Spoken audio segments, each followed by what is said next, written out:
these are going to be the 7 skills that you need as a video editor in order to get hired. Now, it's important that I say off the bat, these aren't going to be the conventional advice that you see in other channels. It's not going to be, oh, number 1, use presets and shortcuts. Like, you're not an idiot. You already know the basic editing advice. That's not what you're here for. What I'm going to teach you in this video is some of the highest leverage things that you can do with your time in order for you to go through that transformation that I did over my last 3 years. My name's Malice, and I help video editors go from doing what they did as a hobby and turning it into a full-time income. The first skill that you need as a video editor is the ability to enter deep work. So deep work is pretty much what people call being in the flow state. So when you're so in the zone and you're so hyper focused on this one activity that the world almost dissolves around you. When you're in this state of deep work, you'd literally get more work done in an hour than most editors get done in an entire day. You'll be getting projects done so much earlier than the deadline that you have so much more free time to enjoy yourself. Once you understand this concept of deep work, you're going to look around you to the tens of thousands of editors struggling to hit deadlines and burning out, and you're going to realize that it all comes down to this one thing. Because this is going to piss a lot of people off, but 99% of editors, they work like absolute retards. Like, they've got their editing project up, but every 5 minutes they're scrolling on Twitter or they're checking their Discord notifications. They're like halfway through the cut and then they'll pick up their phone and see if anyone's messaged them, and then they're wondering why have they got nothing done after an entire week.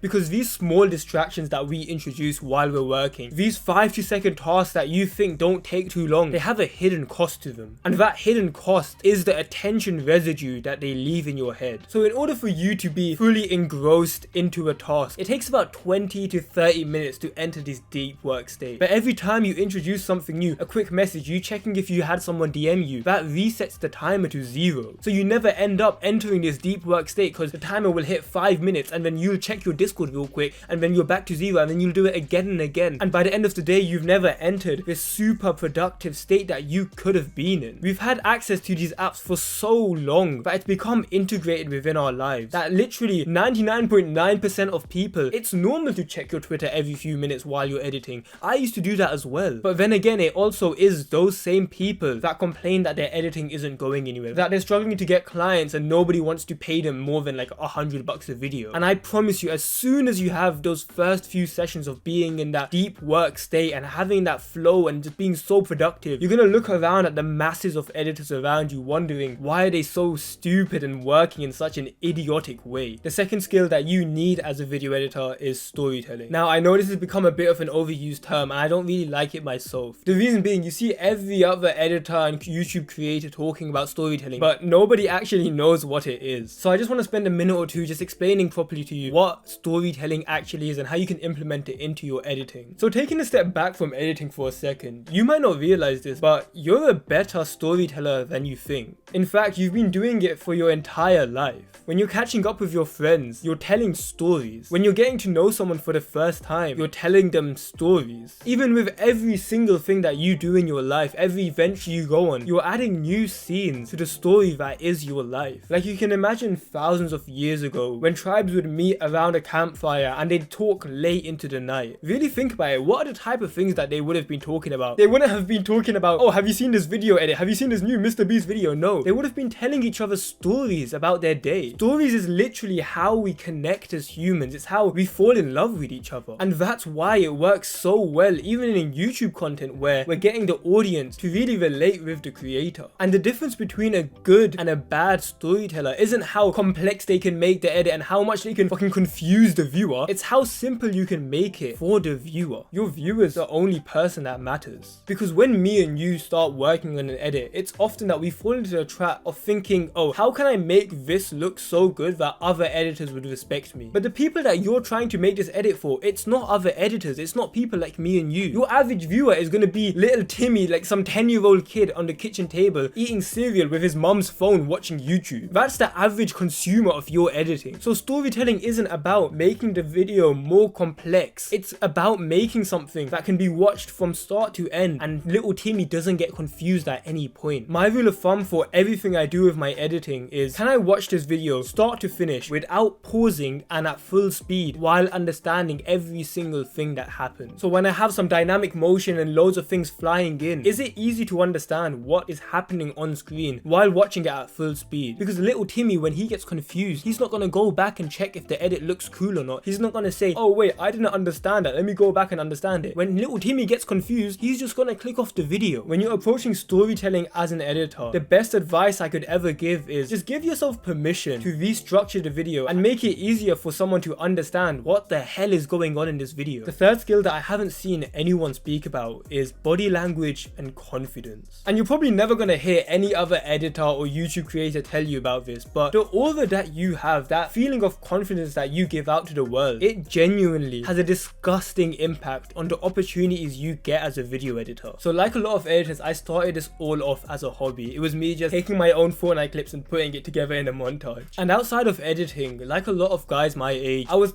not awkward or like lonely, but yeah, I was awkward, let's put it like that. And that, coupled with the fact that I went to an all guys high school, it didn't exactly help. So when I came out of high school and I went into my first year of college at 16, you can imagine how awkward and just stiff I was. You'd see that everyone's kind of getting to know new people and I'm just stuck where I was. And it was in February 2022, a year after I've started editing, which was when my friend Mustafa, and I'll never be able to thank him enough for this, but he told me to come with him to the gym. And I've been saying that I'm gonna start going to the gym from literally like year 8. So when I was maybe like 13 years old, I was saying, yeah, one day I'm gonna start going to the gym, one day. And years passed, but this day I told him no, and he literally forced me to come with him. Don't get me wrong, I'm not huge in any way, but I finally can say I have a body that I'm proud of. And when you know that you have something that nobody else handed to you, that you genuinely went out of your way to do something and you've seen the results of it, the confidence you get from that is unmatched. Like, call it coincidence, but I had some of my greatest periods of my editing journey's growth when I was growing in my personal life as well. And it makes sense, right? Like, let's say there's two editors side by side, you and your competitor. If you're both trying to get this one client and you both have the same editing skill, you've both got the same work ethic, if you have everything the same, which one of you is gonna get the client? It's gonna be the one that genuinely believes that he deserves this client. When you build your confidence through things you do in your outside life, that bleeds into your editing. You're not afraid to say that this is the deadline that I'm able to meet. You're not afraid to say this is what I charge, and if you're not able to pay it, then I'll go to someone else. It's when you have genuine confidence that you're able to do those things. Because when you build yourself in another area, what happens is the way you text, the way you take on interviews and you're speaking to clients, you seem so much more competent. There's a reason why some of the most successful guys on the planet keep themselves in shape. Bro, even Mark Zuckerberg, he started like getting into BJJ and stuff, and if you see pictures of him, he's genuinely like fucking shredded, bro. So if these top level guys that are making billions still have the time to take care of their health and they go to the gym, there's probably a reason for it. And as an editor, as a business owner that you are, we'd be stupid to not follow in their footsteps. The fourth skill that makes you so much more of a valuable video editor is your ability to adapt. So one of the most common questions that I get asked from video editors is, Malice, what niche should I edit in? And I think it's important that before answering that, we actually define what a niche is. From a YouTuber's point of view, it's pretty obvious. It's the type of content that you post. It's gaming, it's finance, it's whatever. But for editors like me and you, I think it's more beneficial to look at niche in terms of editing styles. Because even with one like YouTube niche of content, there's genuinely thousands of different editing styles within there. Like, you can imagine the extremely simple editing styles like with PewDiePie, with these simpler edited gaming videos. And then on the other end of the spectrum, you've got these Minecraft 100 days challenges where there's 100 things popping up and there's pretty much no similarity in between them, but they're both in the gaming space. But there's also different creators in different niches that look for the same style. Like how MrBeast's editing style works for the IRL type of stuff, but it also works with certain Minecraft channels. So wouldn't it be true that an editor with a certain editing style would be able to attract different YouTube niches as long as the editing style matches? Like, I've worked with over 100 different creators and they were in so many different niches. We've got gaming, we've got IRL challenges, we've got art, we've got finance, we've got reactions. I've pretty much worked in almost every single niche. But then the reason I was able to apply myself to every single one and charge so much was because I found a niche, an editing style that was able to go into any of these and still apply myself. And this is a bit of a side note, but it's convenient for this section. So I've got 10 free smooth presets down below in the description. You can put your email in and it'll give it to you straight away. You don't have to pay anything, but yeah, that's down below if you want to go get it now. The fifth skill that clients look for in their video editor is taking initiative. So last year I was working with this client called Arab. Some of you might have heard of him. What he does is basically travel the entire world and just make content from it. And essentially he was looking for another editor to work alongside me. So we post on Twitter that he's looking for an editor, and we keep a link of a Twitch stream. And what we said is for people to take that clip from stream and turn it into a TikTok. That would be the trial. A day later, I'm in a call with him and we're going through the submissions that are under the tweet. We're scrolling down, the first few were really good, but you see a lot of people asking how do they turn the Twitch clip into an MP4 file, which seems like an innocent question up front. Like, that's genuinely something that people could struggle with. But what he said was he won't even look their way when he's considering them as an editor. The reason being, searching up Twitch to MP4 on Google is literally 10 seconds away. And if he's willing to pay thousands a month for a short form editor, he's doing that to save his time, not so that he has to like babysit and train some editor that should know how to do his job. It's okay to ask questions, but make sure it's questions that actually move the needle and you weren't able to figure out on your own. But if you're watching content like this, I'm assuming you're not someone that would find this as much of an issue. Like, you watching videos like this to improve, that is you already taking initiative. So well done on that. This next skill that I'm going to talk about is a bit weird because it's a little bit counterintuitive. It's the ability to say no. If you've worked with clients in the past, you probably have someone in mind where you've been paid by them and everything, but you know deep down that you don't want to work with them. Maybe they don't pay you what you're worth, or they take ages to pay, or maybe they just treat you like shit. Like, maybe this isn't even a past client, maybe it's someone you're working with right now. Like, you're thinking of leaving them, but that primal fear of you being scared of rejection or being scared of losing this client stops you from saying no. But there's this concept that I call picking up rocks versus diamonds. So imagine you're going mining and you've got a backpack with you. This backpack, it's limited in space and you can either hold rocks or diamonds. Now, if I told you to go mining, what type of stuff would you pick up? Of course, you wouldn't pick up the rocks, because if you fill your bag with rocks, at a certain point, you're not going to have enough space to fit in a diamond when you find one. But what you find a lot of editors do is pick up these shitty clients and fill up their time with all this work that they don't want to do. So when a good client does come across their way, they're not able to cater to them. A lot of the times when a client doesn't seem perfect because his deadlines are too short or something, it's not because his deadlines are short. You've just filled your bag up with rocks and now you're not able to fit a diamond in. Being able to say no to people and telling them that you're no longer able to work with them, that is a skill on its own. Because sometimes it can genuinely be hard. It can be awkward to tell a creator that you only do video editing when someone asks you to do thumbnails as well. It can be uncomfortable for you to let go of a client when you know that he doesn't treat you right. He makes you stay up till like 5 AM editing. Trust me, I wish I had someone telling me this years ago, but it really is worth building that intuition of knowing when to let go of a client.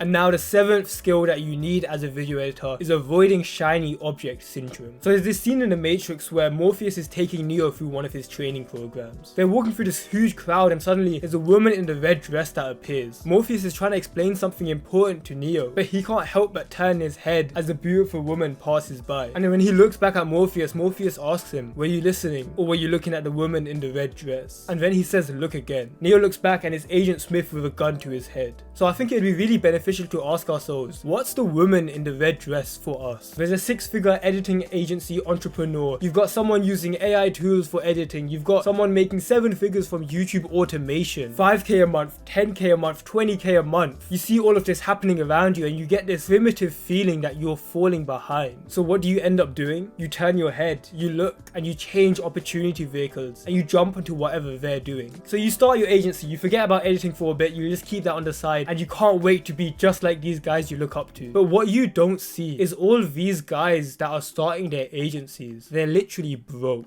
He's struggling to get consistent clients. He's got people complaining to him that the videos are shit because he tried outsourcing it to India. He's got problems running all of the back-end software that he needs for his agency. Do you really think that starting an agency is so easy that you can just run it on the side while you're editing? No. Running an agency is a whole venture on its own. If it was so easy and you could do editing as your main thing and start an agency on the side, don't you think every single editor would have been doing that? And I don't blame you for this, because honestly, I think a lot of it comes down to just wanting to make more money. Like, we all want to make money. I want to make money. You want to make money. We both edit. We both have online jobs. But what I've realized is being able to work without the need for money for at least just a short amount of time, it's genuinely a superpower. Because when your competition is obsessed over making money and that's their one driving factor, while you simply focus on what really matters of getting better at editing and giving your clients the best video possible, who's gonna win? You would literally make 10 to 50 times more money than other editors if you're able to stick in one opportunity vehicle. Like, this is the exact same reason why I know I'm gonna become one of the biggest editor creators in the entire space, because I'm willing to stick with this one thing. I'm willing to wake up every single day and record videos and script things and teach other editors how to become better every single day without seeing immediate results. I'm okay with that. When I see my competition hopping onto trends, when I see them not spending money to help other editors and post their content, when I see that they're holding back information, scared that they're gonna give away too much, I get excited. The reason being, I'm willing to spend money. I'm taking money out my savings to make videos like these, but I know it's gonna lead to long-term growth. And you should be the exact same way. When you see other editors jumping to start an agency, you should genuinely see that as you've just lost another competitor. You've just beaten another editor to join the top 1%. Because when he's trying to become the best editor, he's trying to do an agency on the side, you can't be the best at both. Like, you can probably imagine, let's say Mr. Beast, imagine how many crypto sponsors that he got. Imagine how many emails his manager went through that were offering 5 million, 10 million, 100 million for one sponsorship, because these crypto sponsors were paying them. While all these other YouTubers are doing crypto sponsorships, Mr. Beast didn't do one. He refused to pivot when everyone else was. He ignored the woman in the red dress. And you see his channel today, he's being rewarded for it. So would it not make sense for us to imitate the same thing? Because I promise you, if you stick with video editing for long enough, I did it for 3 years straight to get to the point where I am now. I promise that you will make more progress than you even thought was possible. Like, tell 16-year-old me that I'm going to be working from home, doing all of this while everyone else is working a normal job and going to university. Tell younger me that. I wouldn't believe you. And I don't want this to be me telling you it's going to be easy, because genuinely it's not. If it was easy, every kid your age would be doing editing and making bank off of it. So yes, that does mean you're going to be putting in extra hours to work on your editing, but holy shit when I tell you it's worth it. Because right now you're in this position where you already have the skill of video editing. People take years to get to where even you are. You've had the head start, and what you have in front of you now is two paths. You either find out the potential you have, or you follow everyone else and realize why so many people struggle in this space. Like, I heard this from Alex Hormozy, and it helps me stay so motivated with me working. It's a concept that the mere fact that something is hard makes it so much more valuable. If it was easy to just wake up one day, decide you're going to become a professional video editor and start making thousands a month, would that be as valuable as saying I am one of the few people that worked my arse off